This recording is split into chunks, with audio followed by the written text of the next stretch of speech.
মেহের, ঘুমাতে যাচ্ছি, ঘুমাতে দাও, রাগিও না, ফলাফল তোমাকে ভোগ করতে হবে। পূর্বের কথায় মেহেরিসের এখন মনে চাচ্ছে নিজের মাথা নিজে ফাটিয়ে ফেলতে। প্রচণ্ড রেগে দাঁত কিরমিরে বলে উঠল সে। তবে এই লোক যেহেতু একবার বলেছে মাথা টিপে দিতে, তখন সেটা না করা পর্যন্ত সে তাকে রেহাই দিবে না, সেটাও সে খুব ভালো করেই জানে।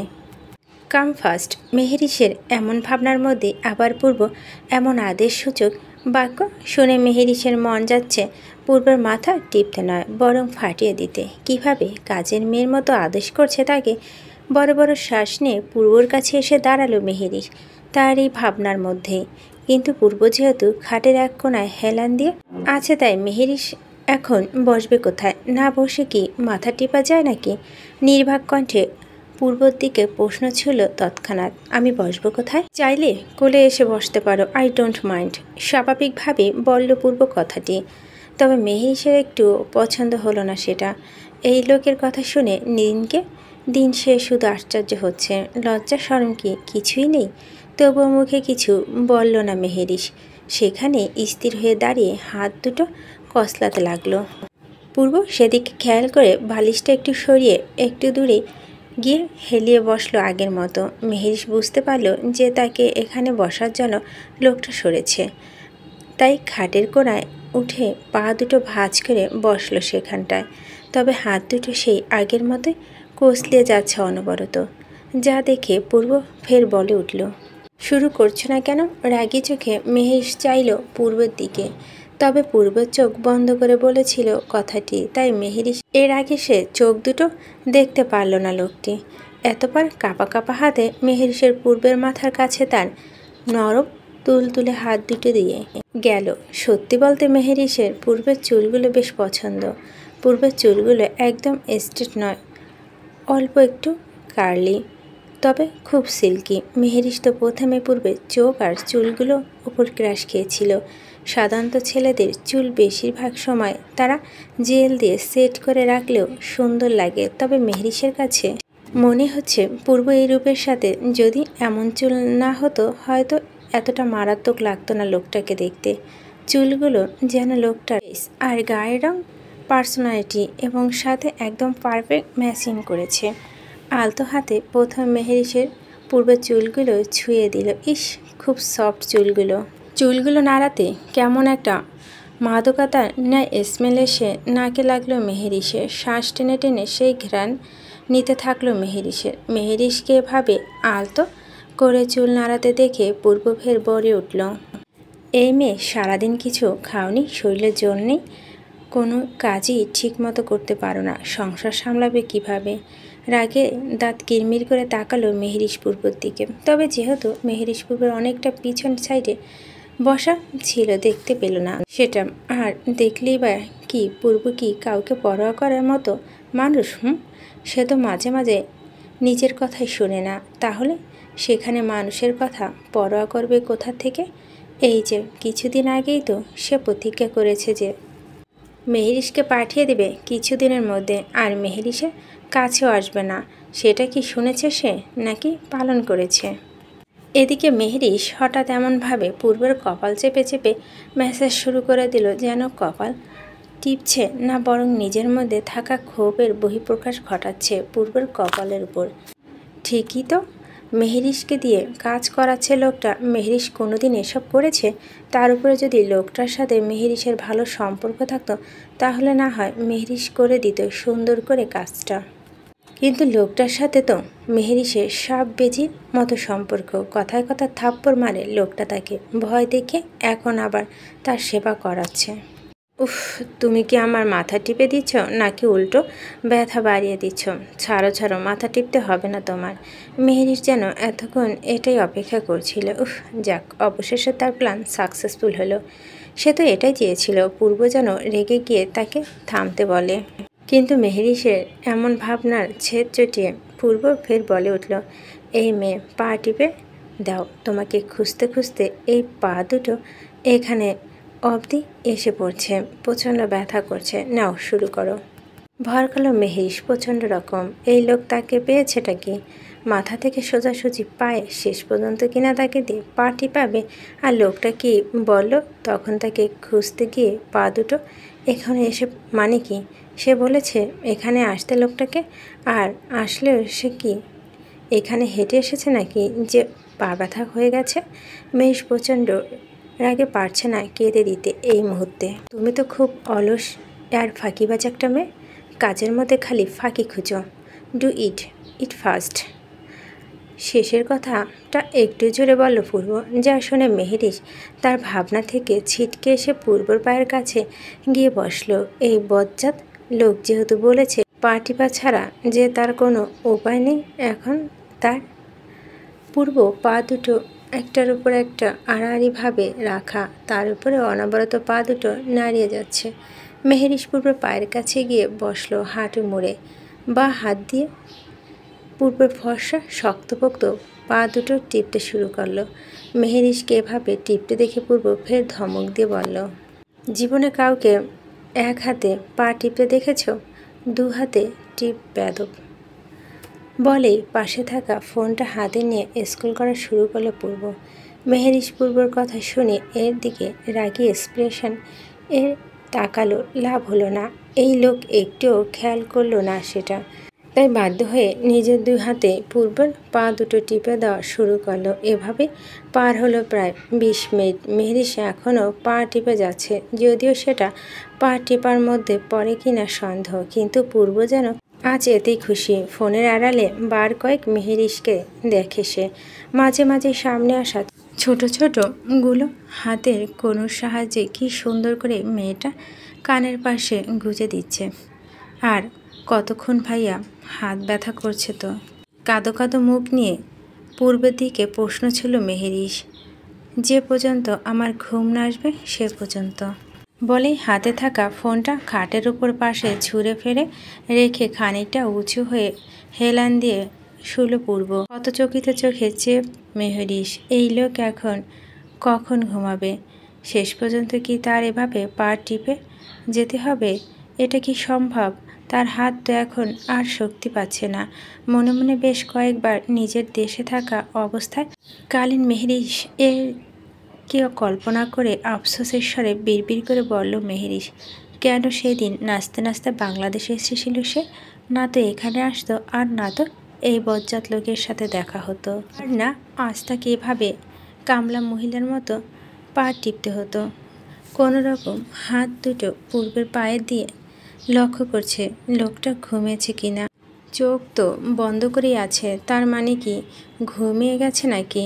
এমন করতে করতে পার হলো আরও 20 মিনিট। এই 40 মিনিট মেহেরিরের কাছে কোনো 40 বছর থেকে কম ছিল না।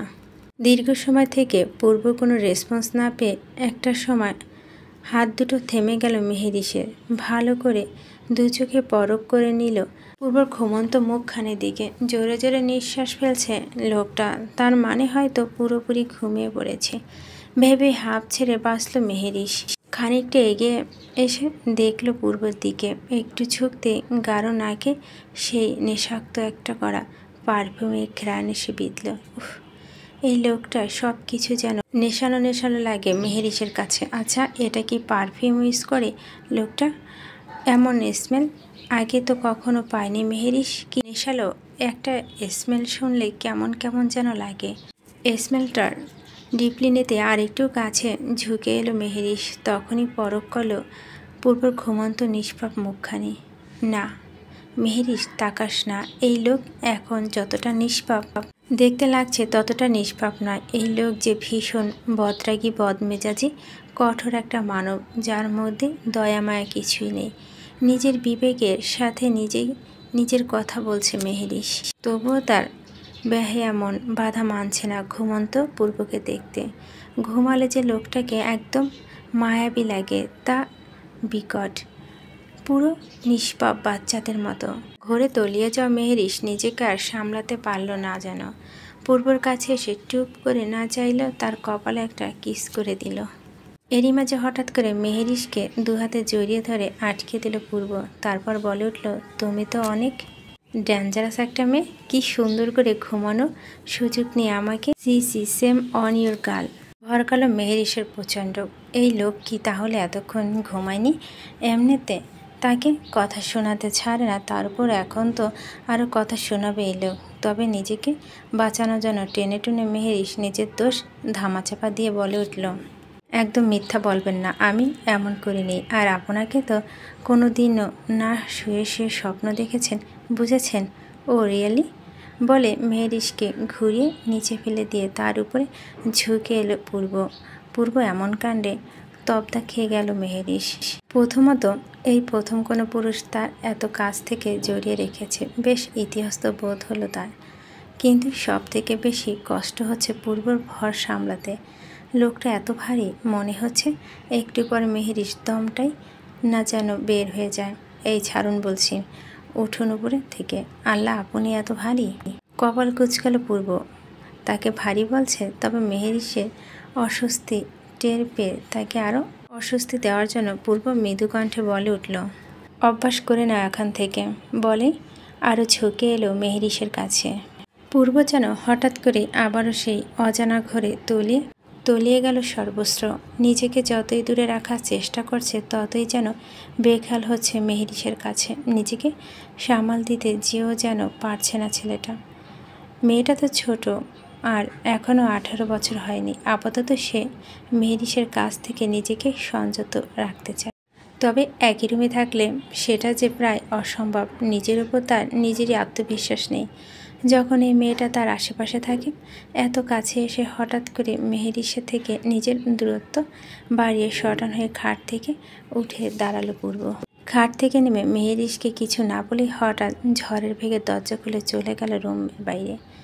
এতে ভীষণ আশ্চর্য হলো মেহেরিস। এই লোককে সে কখনোই বুঝে না। এই ভালো, এই খারাপ।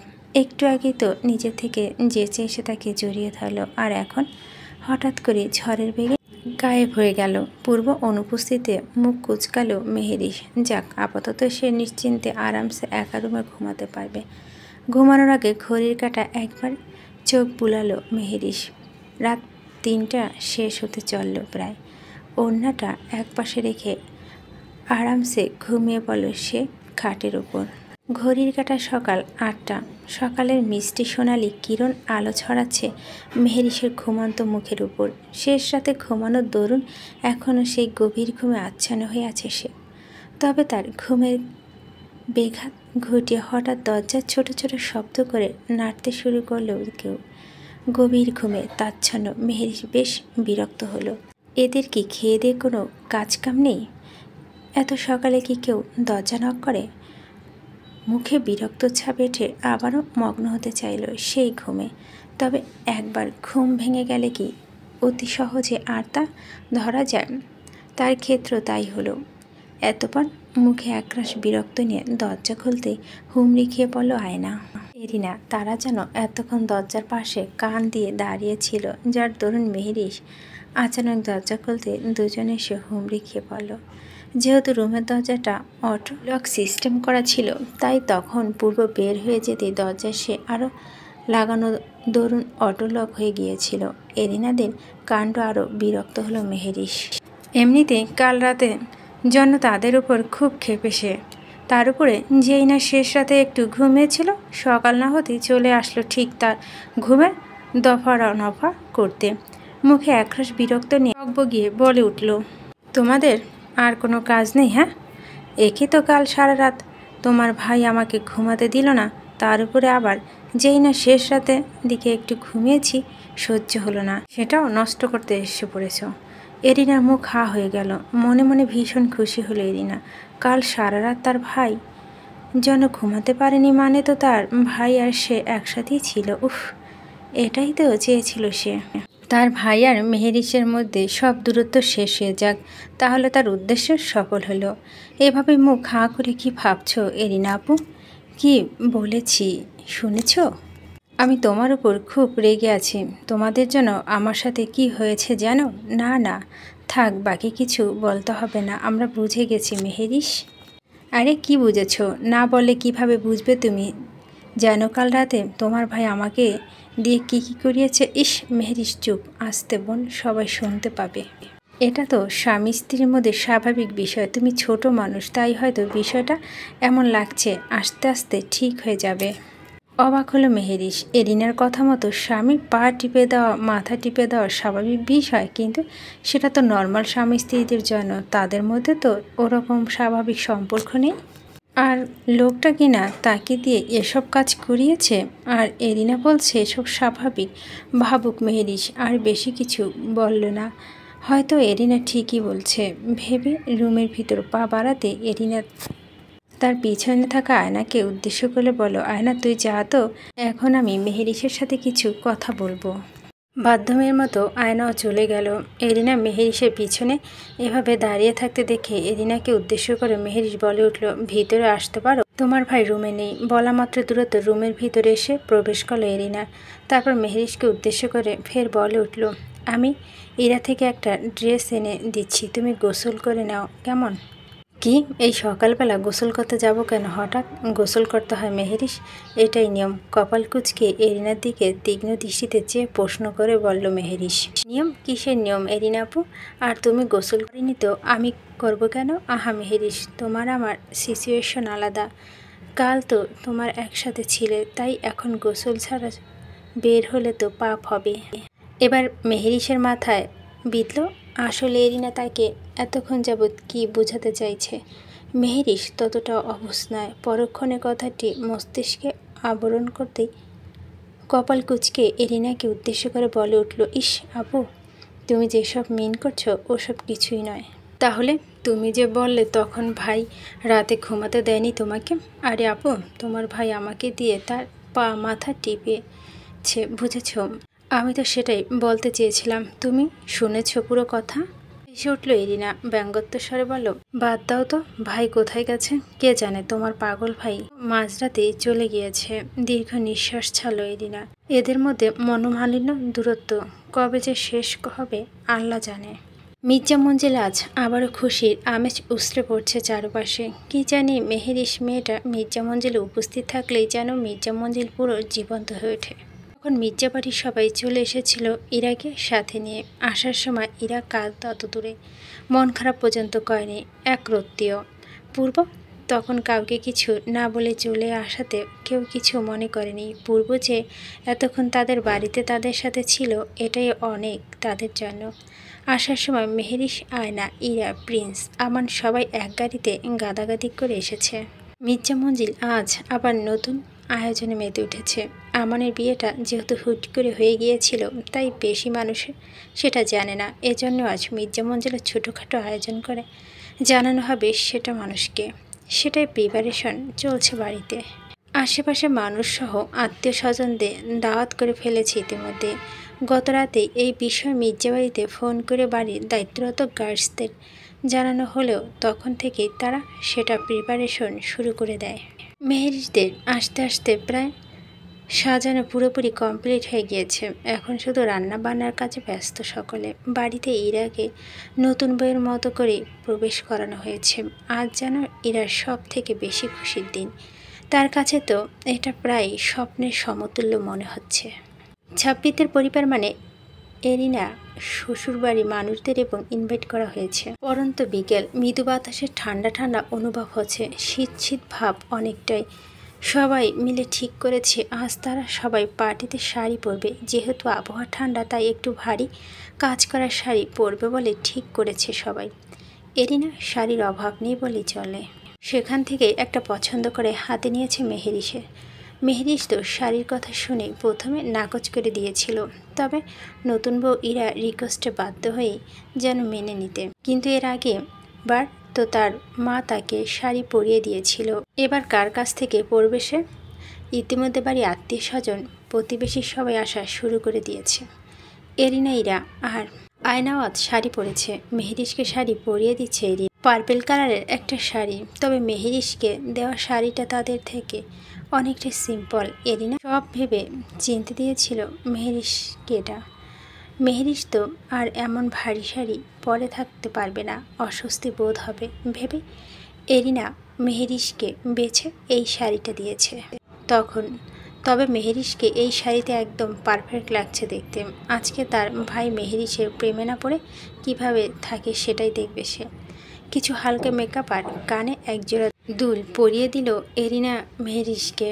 মেয়ে হয়ে মাঝে মাঝে তারও হিংসে হয় মেহেরিশের সৌন্দর্যের উপর। ইস, এত সুন্দর মেয়েটা, অথচ তার ভাই এমন সুন্দরী বউকে রেখে দূরে দূরে থাকে।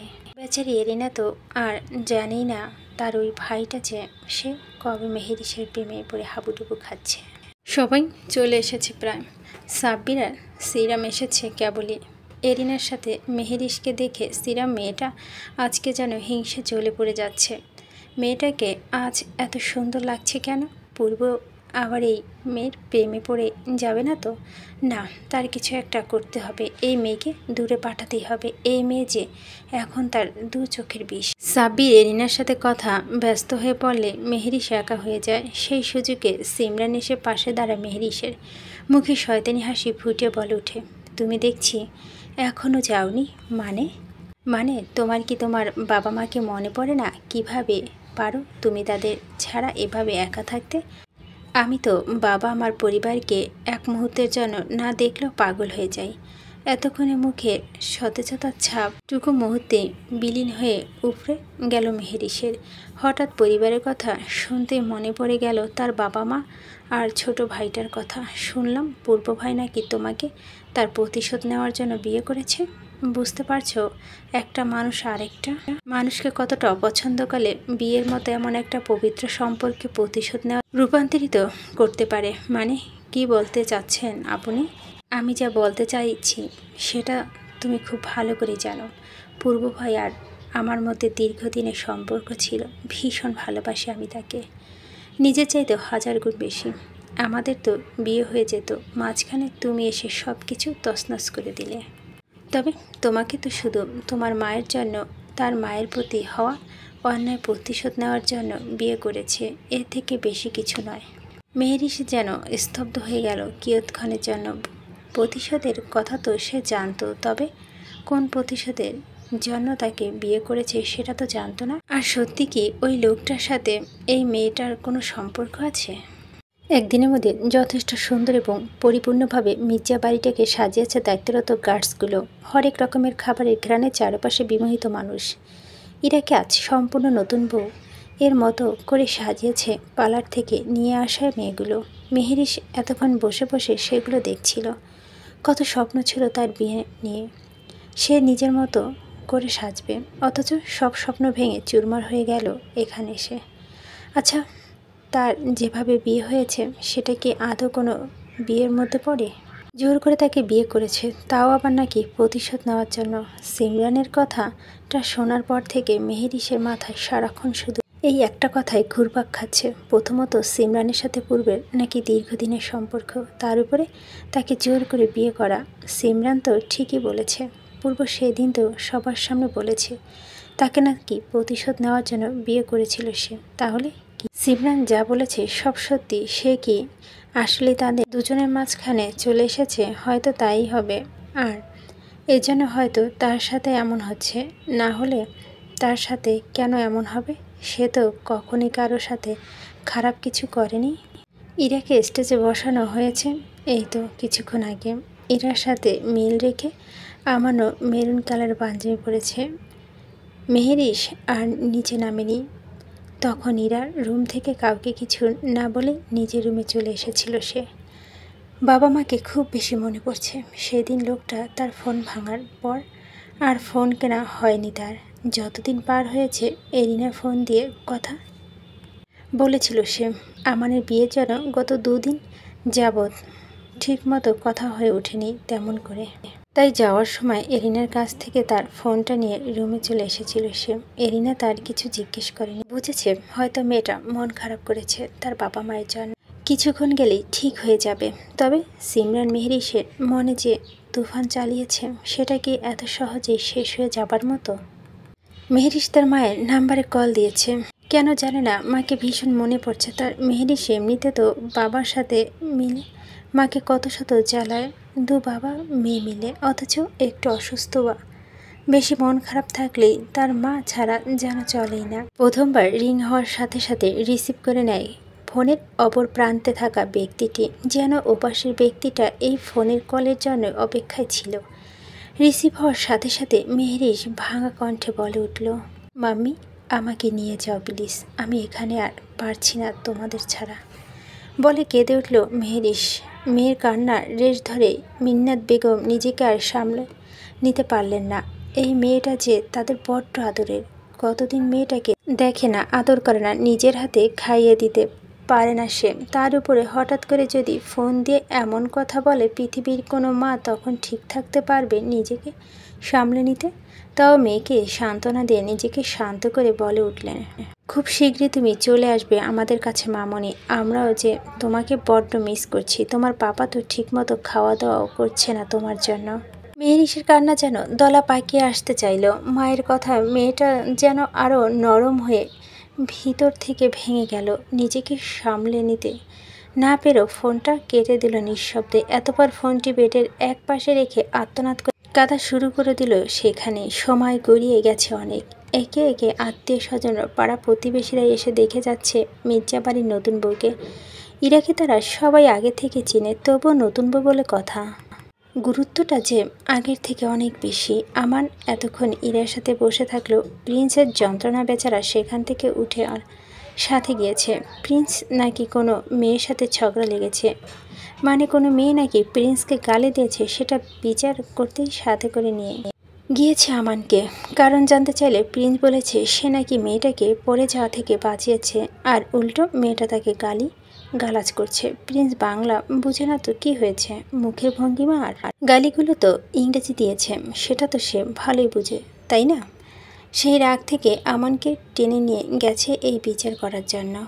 পার্টিতে মানুষের কোলাহল, সফট মিউজিকের শব্দ, বিভিন্ন ধরনের বিভিন্ন কালারের লাইটের আলোতে আলোকিত চারপাশ। পূর্ব তখন মেহরিশের সাথে থাকা রুম থেকে বের হতে ডিরেক্ট তার ক্লাবে চলে গিয়েছিল।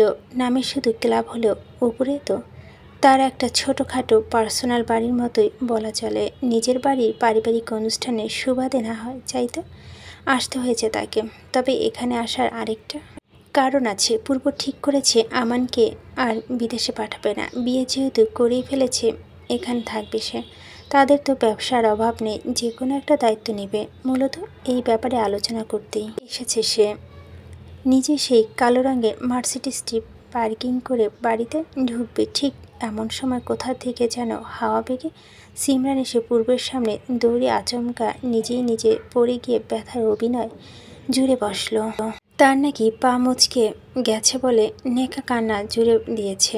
এমনভাবে শব্দ করে কাঁদতে লাগলো যেন ব্যথা তার প্রাণটাই বেরিয়ে যাচ্ছে। এহেন কাণ্ডে মুখে বিরক্ত ছাপ এঁটে মুখ জ জাতীয় শব্দ উচ্চারণ করলো পূর্ব। এমনিতে তার উপর উটকো মেয়েলি ঝামেলা পছন্দ নয়। কি সামান্য একটু পড়েছে, পুরো নাটক জুড়ে দিয়েছে। বিরক্ত নিয়ে যেই না সিমরানের থেকে পার হতে যাবে, অমনি সিমরান নিচ থেকে এক হাত বাড়িয়ে দিল তাকে ওঠানোর জন্য। আশেপাশের লোকজন অনেকে দেখে না চাইতো পূর্ব তার এক হাত বাড়িয়ে সিমরানের সেই হাত ধরে উঠাতে হলো। একেই তো সাব্বির, তার খুব কাছের একজন বন্ধু।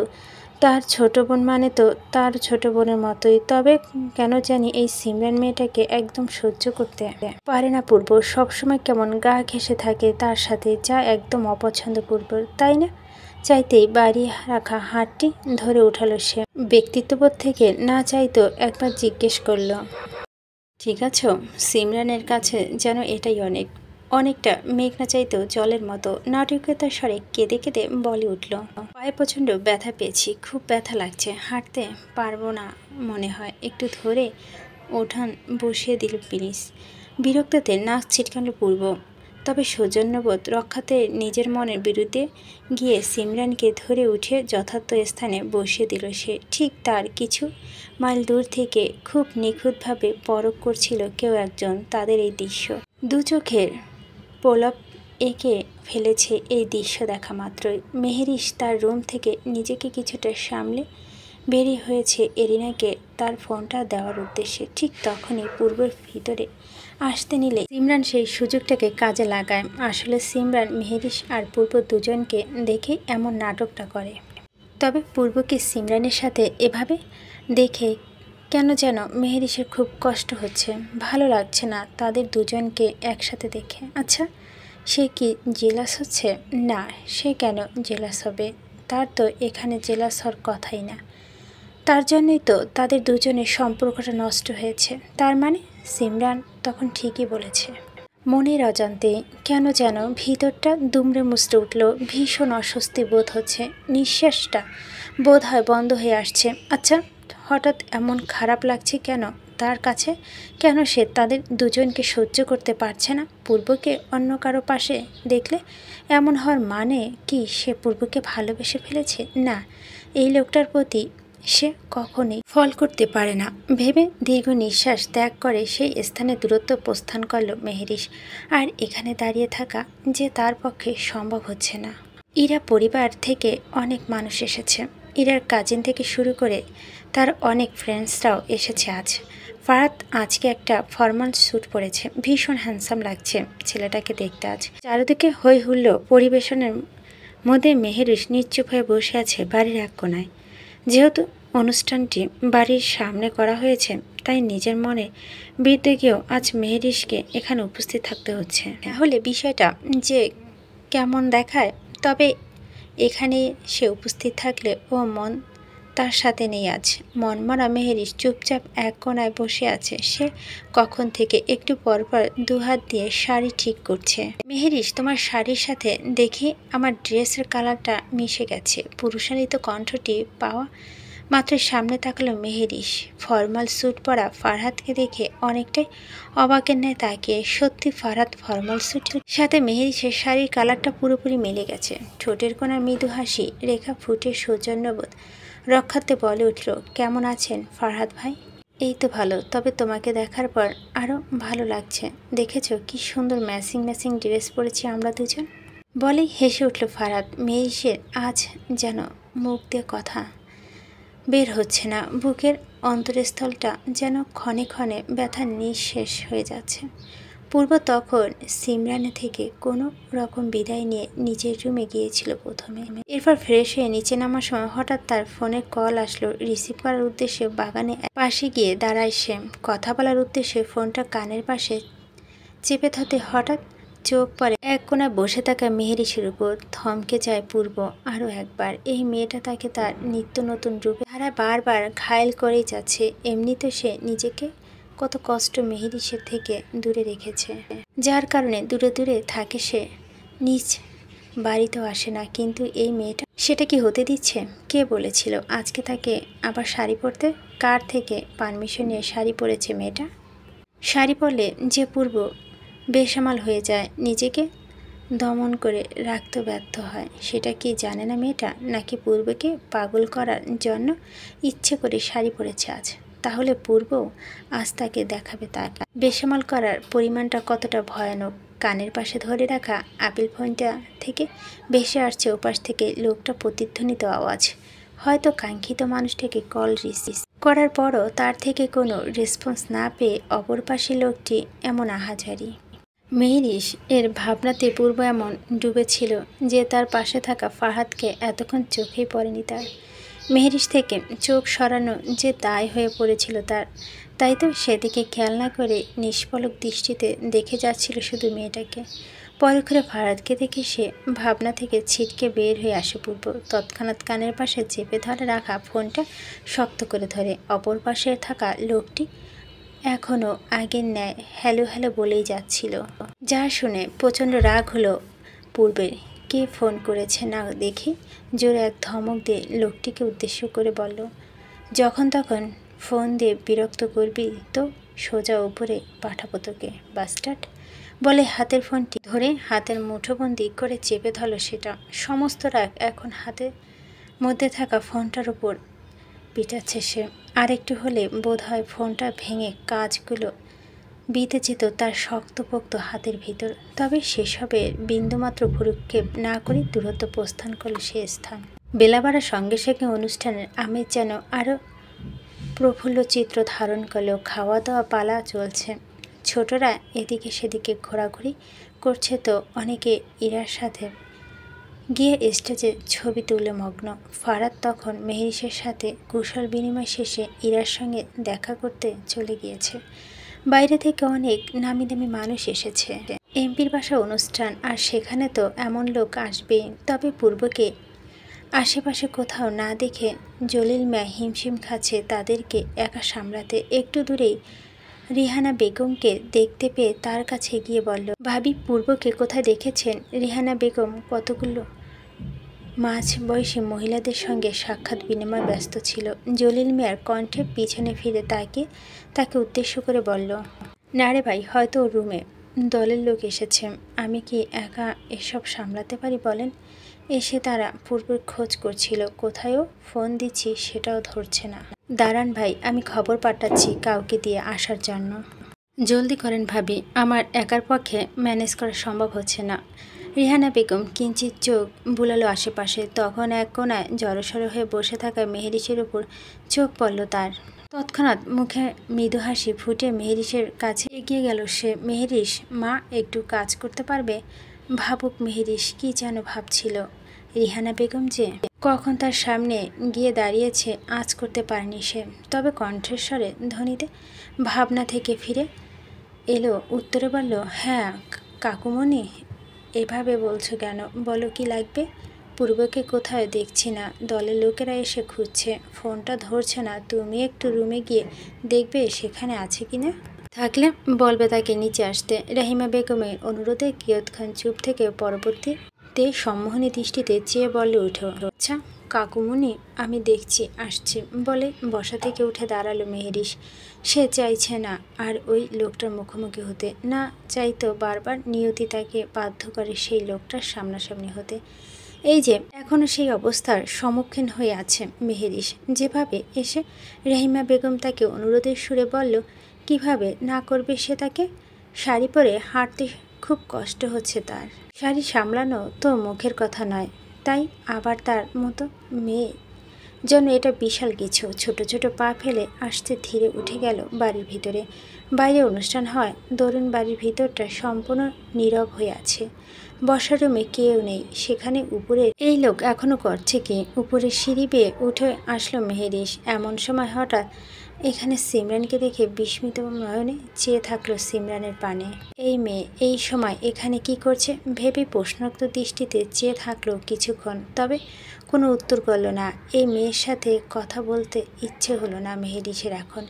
সিমরানকে উপেক্ষা করে সোজা হাঁটতে যাবে সময়। এমন সময় সিমরান নিজ থেকে একবারে বলে উঠল, যাকে খুঁজতে এসেছো সে নিজের রুমেই আছে বলেই সোজাসুজি চলে গেল সেখান থেকে। মেহেরিস আশ্চর্য দৃষ্টিতে কিয়ৎক্ষণ চেয়ে রইল সিমরানের দিকে। আজব, এই মেয়েটা সবসময় তার সাথে এমন করে কেন? সে কি তার কাছে শুনতে চেয়েছে সে কেন এসেছে, কাকে খুঁজতে এসেছে?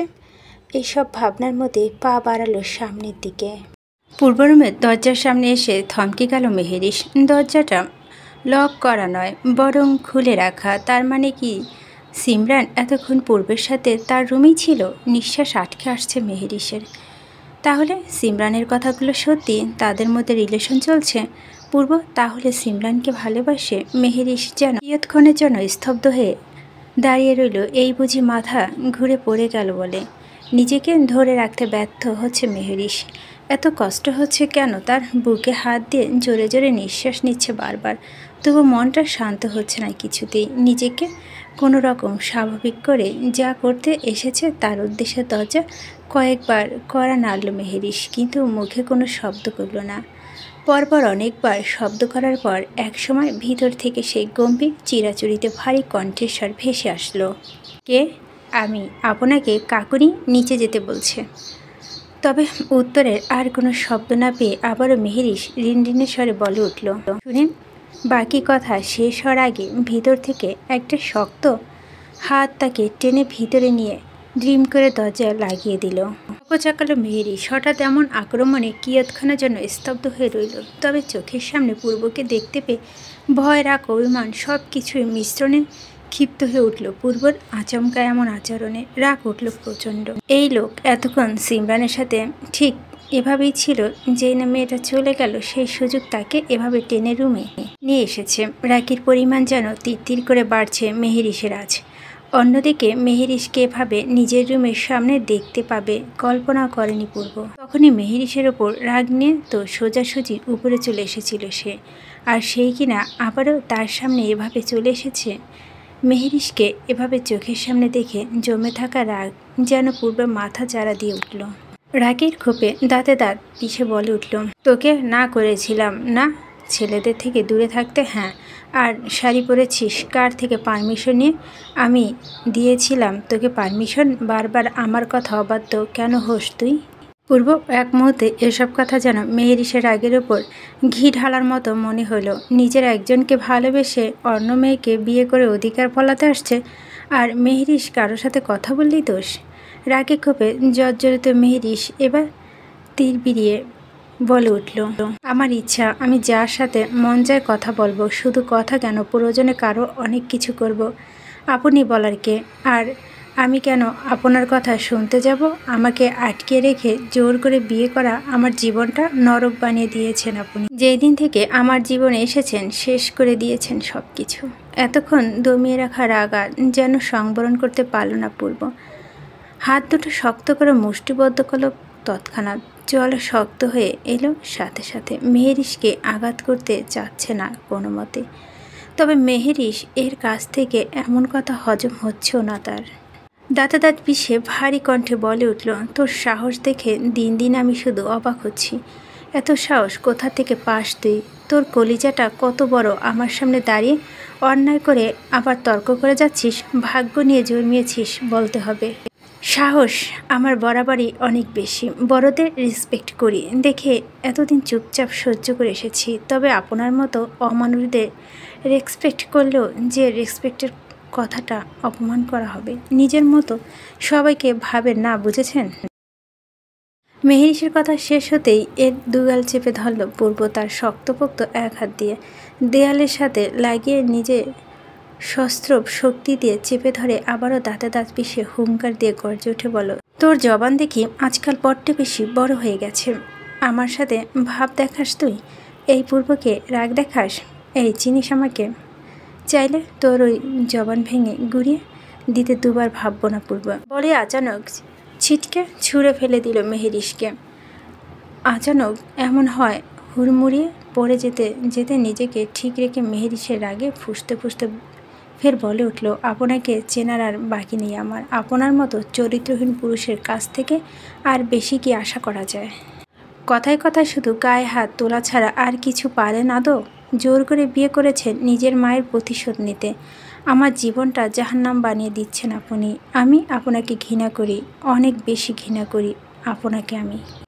এবার আর পূর্ব নিজেকে সংযত করতে পারল না। চরিত্রহীন কথাটা পূর্বের রাগের উপর ঘি ঢালার মতো প্রতিক্রিয়া সৃষ্টি করল।